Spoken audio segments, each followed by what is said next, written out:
అక్షయ్, శ్రీకర్, కమల్ వాళ్ళు సైట్ దగ్గర మాట్లాడుకుంటూ ఉంటారు. అప్పుడే అవని స్కూటీ పైన వస్తూ ఉంటుంది. ఇంకా అలా అవని రావడం చూసిన శ్రీకర్, "అన్నయ్య వదినొచ్చిందేంటి?" అని అడుగుతూ ఉంటే, ఇంకా అలా అందరూ అటువైపు చూస్తూ ఉంటారు.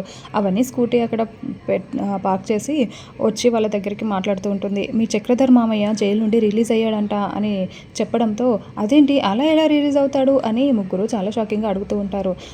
అతనికి పొలిటికల్ బ్యాక్‌గ్రౌండ్ ఉన్న ఫ్రెండ్ ఎవరో బెయిల్ ఇప్పించి రిలీజ్ చేశాడంట అని, "ఏవండీ ఒక్కసారి ఇలా రండి" అని అక్షయ్‌ని పక్కకు తీసుకొని వెళ్ళి స్కూటీ దగ్గర నించొని, చక్రధర్ రిలీజ్ అయ్యాడంటే మా అమ్మని మళ్ళీ ఏమైనా చేస్తాడేమో అని నాకు చాలా భయంగా ఉందండి అని అవని చెప్తూ ఉంటే, "మీరు వాడికి భయపడుతూనే ఉంటే వాడు అలానే చేస్తాడు అవని" అని అక్షయ్ చాలా సీరియస్‌గా మాట్లాడుతూ ఉంటాడు. "ఇప్పుడు ఎలాగండి?" అని అంటూ ఉంటే, "సరే పద వెళ్దాం" అని అక్షయ్ అవనిని స్కూటీ పైన ఎక్కించుకొని తీసుకొని వెళ్తాడు. అవని వాళ్ళ అమ్మ దగ్గరికి వెళ్ళేసరికి వాళ్ళ తమ్ముడు బయట ఎక్కడికో వెళ్ళడానికి బైక్ ఎక్కుతూ ఉంటాడు.